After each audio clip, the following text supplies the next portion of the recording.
Muy bien, continuamos en Sin Mordaza para hablar de un tema que normalmente no se aborda en los medios de comunicación. Es un proyecto que están trabajando y presentando a la discusión de la sociedad con respecto a la calidad educativa. Está con nosotros el diputado provincial Juan Carlos Milet. Bienvenido al programa, diputado, ¿cómo le va? Muy bien, gracias. Bueno, cuando se habla tanto de otras cuestiones, de inseguridad, de la inflación, usted aparece trayendo a la discusión algo que normalmente no se habla, que es la educación y en este caso la calidad de la educación. Básicamente, ¿a partir de qué o por qué razón usted presenta este proyecto o abre el debate?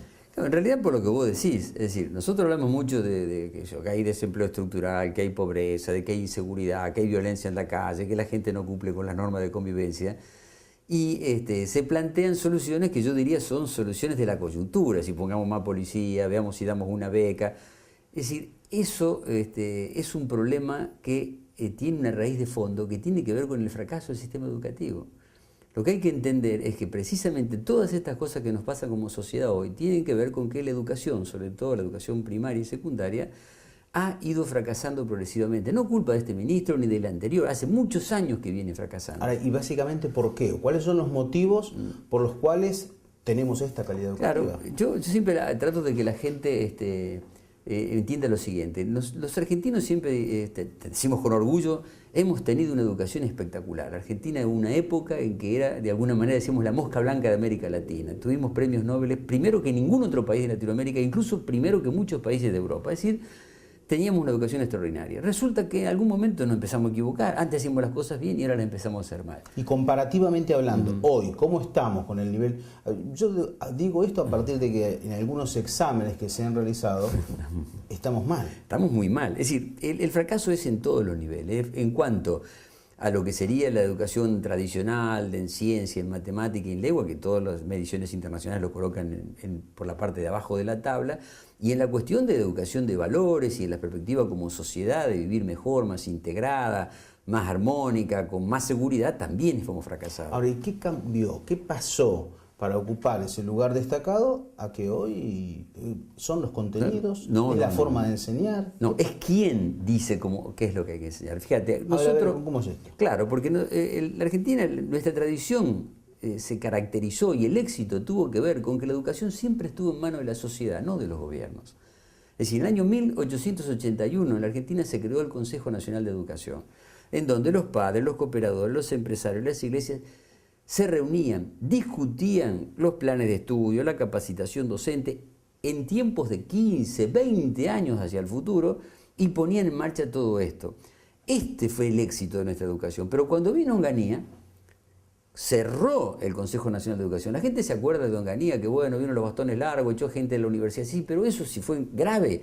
Lo otro fue mucho peor, porque le dijo a la sociedad, usted no participa más de la discusión del futuro. A partir de este momento, en forma autoritaria, esto que resuelve toda la sociedad discutiendo a través de representantes, lo va a resolver una sola persona, que es el ministro de Educación.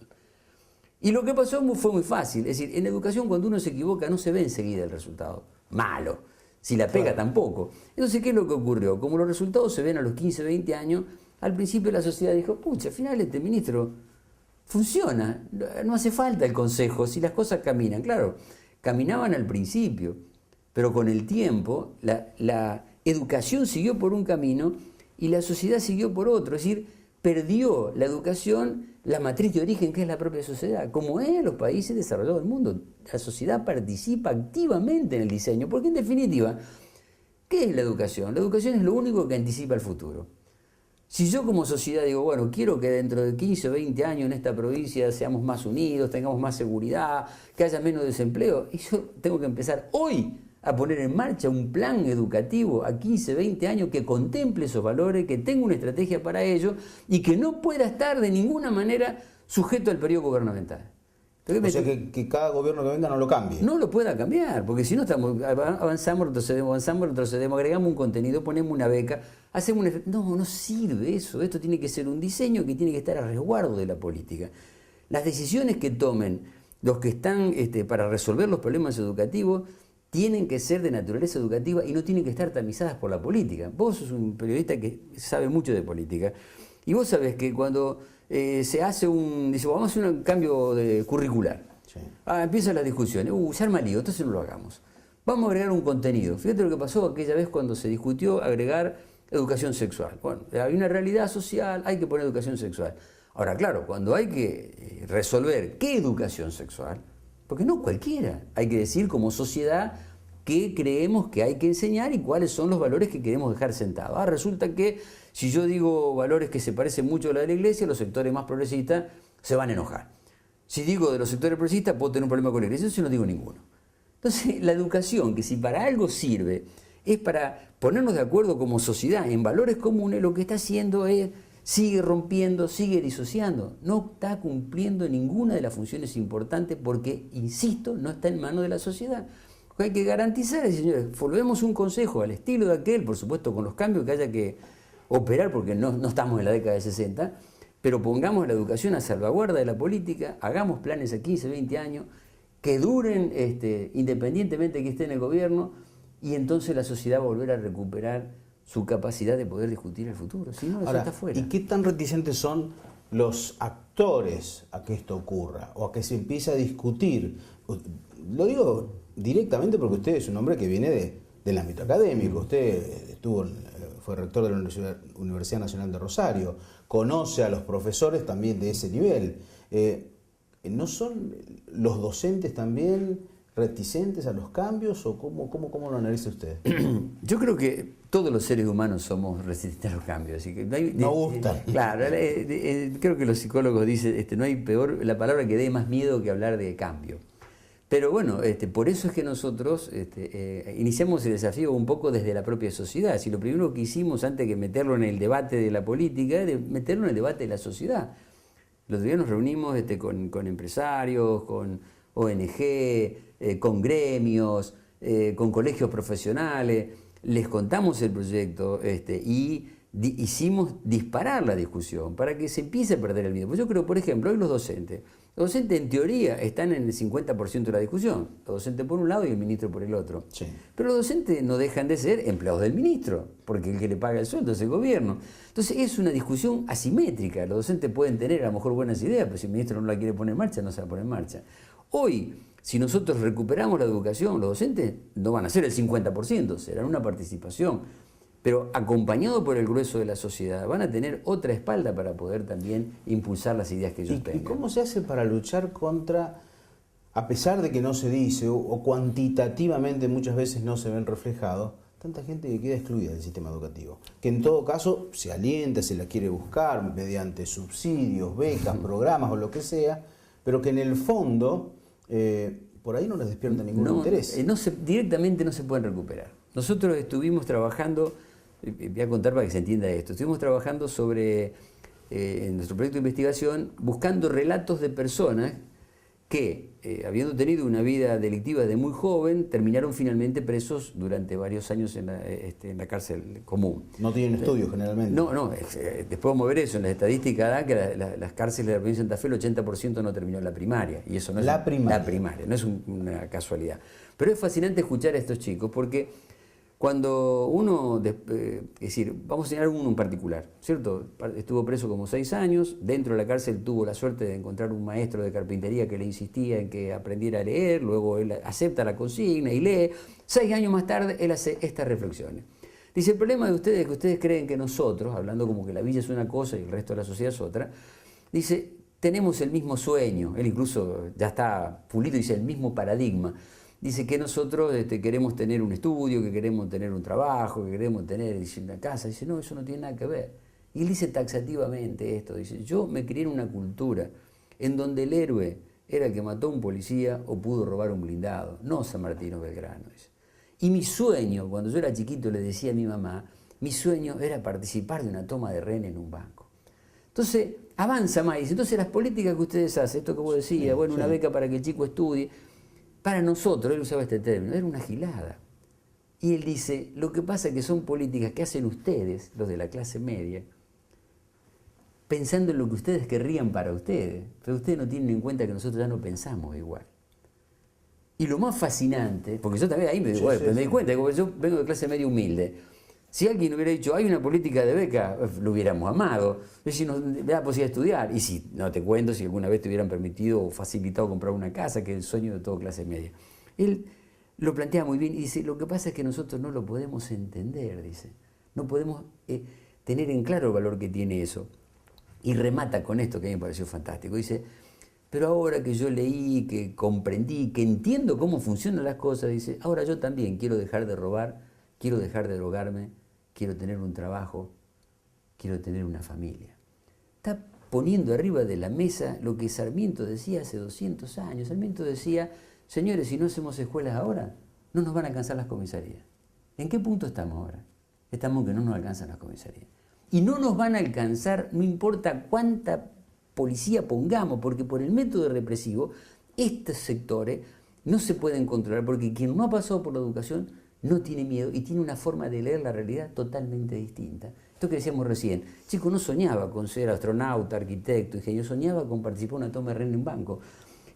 Esas políticas no llegan porque no está incorporado el pensamiento de esa gente. Hoy tienen una realidad distinta y nosotros tenemos que ver la forma de meterlo en ese consejo para que nosotros, sobre la base de cómo hoy razonan, nosotros podamos hacer una estrategia que posibilite que ellos se integren. De lo contrario, con represión por un lado y una educación que no llega, nunca vamos a salir de este problema. Al contrario, dentro de 17 años, si no hacemos algo ya, no sé cómo vamos a estar viviendo. Por eso nosotros decimos, un proyecto educativo de estas características, que garantice calidad de educación para todo el mundo, no es un proyecto educativo. La gente tiene claro, un proyecto de sociedad, una sociedad más segura, una sociedad integrada, una sociedad que con valores, que es lo que hoy no tenemos y no lo vamos a resolver a los tiros.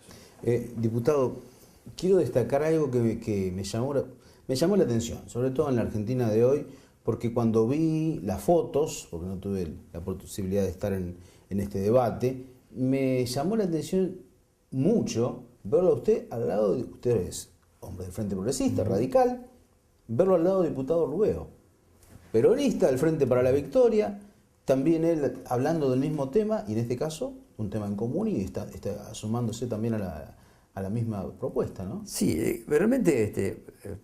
Yo creo que no es común porque no estamos acostumbrados. Claro, no estamos oposición acostumbrados. Y oficialismo estén juntos en un tema tan delicado y especial. Claro, yo creo que justamente lo que posibilita eso es el tema. Es decir, yo creo que hay temas que deben ser considerados política de Estado y que tienen que estar por encima de las divisiones partidarias, de las divisiones sociales, de la división religiosa, porque si algo tiene de misterioso o de positivo poder darle la educación al conjunto de la sociedad, es que ahí van a estar todos.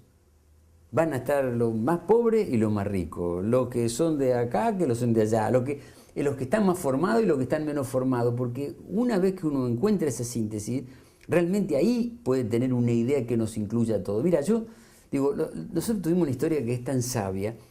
Cuando estábamos haciendo el proyecto de investigación, encontramos, vamos a ver la primera vez que se habló de educación en América, y fue en el año 1605.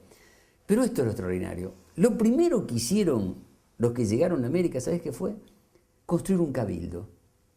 ¿Sí? ¿Por qué un cabildo? Porque uno tiene la idea del cabildo de 1810. Sí. No, hicieron un cabildo porque los cabildos ya existían en Europa. Y eran el único lugar en donde, independientemente de las diferencias sociales que tuvieran, se reunían para discutir los problemas que tenían como conjunto. Si un problema grave, había que meterse en el cabildo y todos juntos veían cómo se resolvía. Lo primero que hicieron es un cabildo para decir, bueno, acá queremos que rápidamente podamos discutir los temas más importantes. Y el tema más importante que aparece en 1605 es si había o no había que traer un maestro a América. Fíjense qué tema.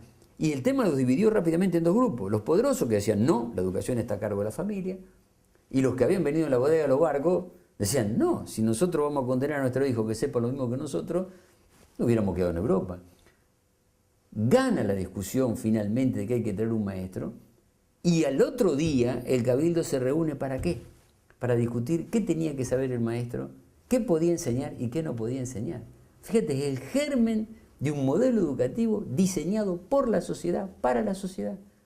Y siguió hasta el 81, arrancó como Consejo Nacional y llegamos hasta el 66 y éramos un país que no tiene nada que ver con este. Porque los que tienen algunos años saben lo que era la década del 60 de este país. Que por supuesto en el medio se crearon las escuelas técnicas en la década del 40, que pasó la reforma, todos proyectos de la sociedad para la sociedad. Y entonces teníamos tecnología de punta a nivel agropecuario, iniciamos la industria de sustitución, iniciamos la explotación de recursos naturales. En 1947 nosotros teníamos un premio Nobel que fue Husay, premio Nobel de Fisiología, primero de toda América Latina. Esto no es casualidad.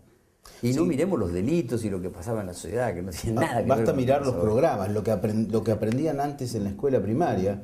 Recuerdo haber leído a José Alfredo Ferreira, un positivista que transformó la educación primaria en grandes aspectos con lo que se aprende hoy en los contenidos de la escuela primaria. Claro, porque lo que pasa es que la escuela, desgraciadamente, a partir de que queda en manos de un ministro y la sociedad va por el otro lado, no acompaña a la sociedad. Vos fíjate cosas básicas, el aparato. La televisión explota ¿cuándo? En la década del 60. Hasta antes del 60, un chico era un chico, un adulto era un adulto. Lo más chiquito aprendíamos de lo más grande. Pero cuando el televisor se metió en la casa, el chico entró en contacto con el mundo del adulto siendo muy chiquitito. Cuando fue a la escuela, al chico le siguen contando la misma historia que nos contaban a nosotros en la década del 50. Pero él sabe que hay un montón de cosas más que él conoce. Por lo tanto, ¿qué le ocurre? Se empieza a aburrir. Dice, yo ya lo sé. Le pierde el respeto al maestro. ¿Qué me está queriendo enseñar? Se empieza a pelear con el amigo. Entonces, pérdida de respeto por el maestro, pérdida de respeto por la escuela, problemas de disciplina. Todos productos del aburrimiento. Y si no, la prueba al canto, que alguno de los que nos están escuchando vaya a una conferencia que lo aburre, a los 5 minutos le empieza a molestar la silla, se quiere levantar o le quiere tirar algo a alguien. Si lo que va a escuchar lo fascina, lo sorprende, lo pone contento, puede estar horas escuchando. Claro, nosotros íbamos a la escuela antes, no sabíamos nada, cualquier cosa nos sorprendía. ¡Oh, qué bárbaro lo que aprendimos hoy! Los chicos, preguntale qué aprendió hoy. Lo más probable es que te digan que no aprendió nada. Y no es problema de los maestros, no es culpa de los maestros, no es culpa de los ministros, si queremos, es culpa del conjunto de la sociedad, que recuperamos la democracia en el 83, a las universidades les devolvimos la autonomía, el cogobierno, que hagan los planes de estudio de ellas, y a la sociedad no le devolvimos la escuela primaria y secundaria. Hay que volvérsela.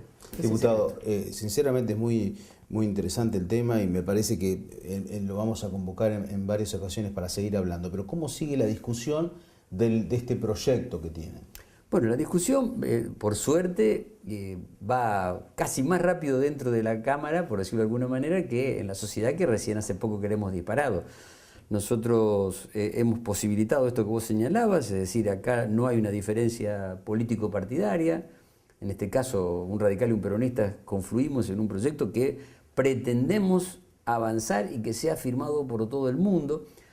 Una de las precauciones que tuvimos, nosotros no queremos ser los autores del proyecto. Nosotros queremos que el proyecto, si termina aprobándose, sea el proyecto de la Cámara.